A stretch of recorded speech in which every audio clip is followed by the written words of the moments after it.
Hello everyone students, आज का हमारा टॉपिक होगा सेंटेंस। बिकॉज किसी भी चीज़ को अगर हम पढ़ रहे हैं तो अगर उसका बेस नींव अगर हमारी मजबूत है तो वो चीज़ हमारी उतनी ही अच्छी होती है।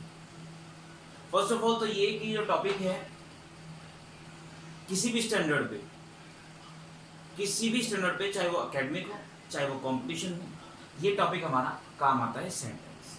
बिकॉज जब मैं बात करना चाहूँगा इंग्लिश के बेस के बारे में तो स्टूडेंट्स इंग्लिश का बेस होगा सेंटेंस। हालांकि इंग्लिश का बेस होता है अल्फाबेट, देन वर्ड और देन सेंटेंस। तो मुझे नहीं लगता कि मुझे आपको अल्फाबेट और वर्ड पढ़ाने चाहिए, because you all know very well about the alphabet and words. तो हमारा फर्स्ट टॉपिक है सेंटेंस। सेंटेंस क्या है?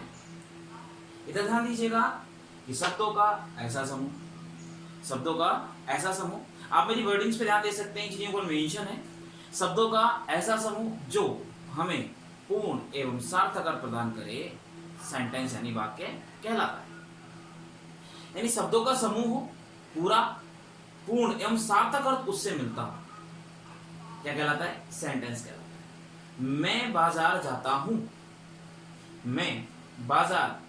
हूं, क्रमबद्ध जुड़े हुए हैं, व्यवस्थित क्रम में है और इनसे मतलब पता चल रहा है कि भाई मैं बाजार जाता हूं।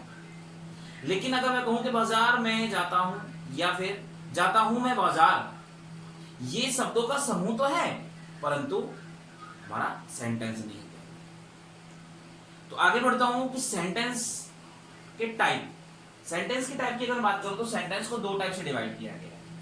फर्स्ट है हमारा रचना के आधार पे, सेकंड है हमारा क्रिया के आधार पे। फर्स्ट कैसा है? रचना के आधार पे। सेकंड कैसा है? क्रिया के आधार पे। रचना के आधार पर जो सेंटेंस डिवाइड किए गए हैं हमारे, वो है सिंपल सेंटेंस, कॉम्प्लेक्स सेंटेंस और कंपाउंड सेंटेंस। सिंपल यानी साधारण वाक्य, कॉम्प्लेक्स यानी जटिल वाक्य, कंपाउंड यानी संयुक्त वाक्य। सिंपल साधारण वाक्य जिनमें एक सब्जेक्ट और एक प्रेडिकेट होता है। कॉम्प्लेक्स सेंटेंस जिनमें एक सब्जेक्ट यानी एक क्लोज होता है, एक सबऑर्डिनेट क्लोज होता है। इनमें दो क्लोज होते हैं, एक कंजंक्शन से जुड़े होते हैं, एक क्लोज मेन क्लोज होता है और एक सबऑर्डिनेट क्लोज। कंपाउंड सेंटेंस ये भी कंजंक्शन से जुड़े होते हैं बट दोनों मेन क्लोज होते हैं। इनके बारे में डिटेल में चर्चा हमारी नेक्स्ट वीडियो में करेंगे। इनके बारे में जो डिटेल में चर्चा होगी, इनके एग्जांपल्स, इनकी डेफिनेशंस, कौन कौन से कंजंक्शन इनमें जुड़ते हैं, वो हम चेंज करेंगे हमारी नेक्स्ट वीडियो, और वो हम डिस्कस करेंगे हमारी नेक्स्ट वीडियो। दूसरा आता है क्रिया के आधार पे। क्रिया के आधार पे 5 टाइप है इसकी: असर्टिव, इंटरोगेटिव, इंपरेटिव, ऑप्टेटिव और एक्सक्लेमेटरी सेंटेंसेस। मैं बात करता हूं फर्स्ट की असर्टिव सेंटेंसेस। इन्हें हम असर्टिव कहें, डिक्लेरेटिव कहें या स्टेटमेंट कहें, कोई भी नाम दे सकते हैं। तथ्यात्मक कहलाते हैं, विधि सूचक कहलाते हैं, जहां कोई तथ्य हो, विधि हो, कोई कानून हो। मित्रों, असर्टिव सेंटेंस जो है, ये सभी साधारण वाक्य जो होते हैं वो सभी किस में आते हैं? असर्टिव सेंटेंस में आते हैं। और इसके दो पार्ट हैं, एक होता है हमारा अफर्मेटिव और दूसरा होता है हमारा नेगेटिव। दूसरा टाइप है हमारा इंटेरोगेटिव सेंटेंस, जैसा कि इसके नाम से पता चल रहा है, इंटेरोगेटिव सेंटेंस। इंटेरोगेटिव यानी प्रश्नवाचक। अब प्रश्नवाचक में साधारण सी बात है कि प्रश्नवाचक में क्या आएगा? प्रश्नवाचक चिन्ह, यानी प्रश्न पूछा जाएगा। तो वो कैसे होंगे हमारे? Interrogative sentence. इससे आगे है हमारा इंपेरेटिव सेंटेंस। इंपेरेटिव सेंटेंसेस होते हैं ऑर्डरेबल, यानी आदेशात्मक, जहां क्या दिया जाए? आदेश दिया जाए, ऑर्डर दिया जाए, वो होते हैं हमारे इंपेरेटिव सेंटेंस। ये स्टार्ट होते हैं हमें फर्स्ट फॉर्म से, डू या डू नॉट से या लेट से, और प्लीज काइंडली वालों को भी इनमें शामिल किया जाता है। इसके अलावा है हमारा ऑप्टेटिव सेंटेंस। ऑप्टेटिव सेंटेंस इच्छाबोधक, जहां प्रार्थना, इच्छा, कामना ये प्रकट की जाती हैं, वो हमारे ऑप्टेटिव सेंटेंस होते हैं।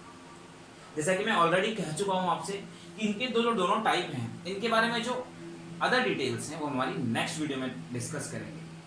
तो वापस से आता हूं मैं अपने नेक्स्ट जो हमारा पॉइंट बचा हुआ है, एक्सक्लेमेटरी सेंटेंसेस। इन्हें कहते हैं विस्मय आदि बोधक। जैसा कि नाम से पता चल रहा है, विस्मय आदि बोधक। विस्मय यानी आश्चर्य, विस्मय यानी आश्चर्य।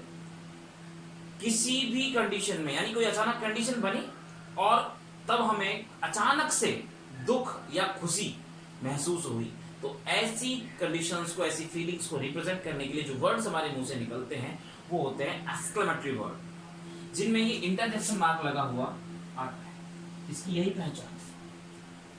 जैसे hurray, ah, oh, alas, well, bravo, what a, what and, how. अगर ये इंटरजेक्शन मार्क उनके बाद लगा हुआ है तो वो हमारे एक्सक्लेमेटरी वर्ड्स हैं। और जिन सेंटेंस में एक्सक्लेमेटरी वर्ड्स का यूज हो रहा है वही हमारे क्या होते हैं, एक्सक्लेमेटरी सेंटेंसेस होते हैं। यू नो, अच्छा कैसे, देखिए बात को कहने कहने का फर्क होता है। मान लीजिए मैं कहीं जा रहा हूं, अब मुझे कोई बिल्डिंग दिखाई दी और बहुत अच्छी बिल्डिंग है। अब अगर कोई इंग्लिश लैंग्वेज के टच में है, इंग्लिश लैंग्वेज को जानता है, समझता है, वो क्या कहेगा, वाओ कहेगा ना, वाओ। हम क्या कह देते हैं, क्या बात है यार, हम ये बोल देते हैं। सिर्फ लैंग्वेज का फर्क है, कंडीशनें क्रिएट होती हैं, वर्ड्स हमारे मुंह से निकलते हैं, लेकिन जो हिंदी लैंग्वेज के टच में वो किस तरह से बोलते हैं, जैसे हम बोलते हैं। मान लीजिए कोई कार गई निकल के, ठीक है, ऑडी गई, कोई और अच्छी कार गई, मैं सिर्फ ऑडी के बारे में जानता हूँ, वो भी सिर्फ सुना है, और देखिए तो कोई पिक्चर्स में या फिर किसी मूवी में या फिर कहीं किसी यूट्यूब के वीडियो वगैरह में। बाकी ऐसे तो मैंने देखी नहीं, मैंने सिर्फ सीडी डिलक्स देखी, इससे आगे मैंने कुछ नहीं देखा। खैर, मान लीजिए मैंने कोई ऑडी कार देखी, तो मेरे लिए तो वो एक अचानक क्रिएट हुई कंडीशन है ना, तो मैं कहूँगा क्या बात है यार, कितनी मस्त गाड़ी है, तो मैं हिंदी के टच में होते ये बात बोलूंगा। लेकिन अगर इंग्लिश के टच में तो क्या बोलूंगा, वाह what a nice car, how beautiful, बोलूंगा नहीं बोलूंगा। तो अचानक जो कंडीशन क्रिएट होती हैं उनको रिप्रेजेंट करने के लिए, प्रसन्नता की या दुख की, हमें एक्सक्लेमेटरी वर्ड्स का यूज करते हैं, और जिन सेंटेंसेस में एक्सक्लेमेटरी वर्ड्स यूज होते हैं वो हमारे एक्सक्लेमेटरी सेंटेंसेस कहलाते हैं। तो दोस्तों ये था हमारा सेंटेंस का बेसिकली छोटा सा परिचय। इसके नेक्स्ट वीडियो में मैं आपसे डिस्कस करूंगा simple sentence, complex, compound sentence के बारे में, असर्टिव, इंटरोगेटिव, इंपेरेटिव, ऑप्टेटिव और एक्सक्लेमेटरी के बारे में विद डिटेल, इनके एग्जांपल्स के बारे में बात करूंगा। तो दोस्तों अगर आपको ये वीडियो अच्छी लगी हो तो आप शेयर करें, लाइक करें, सब्सक्राइब करें, और इसी तरह से ये चैनल आपके लिए और भी नॉलेज अवेलेबल करवाता है।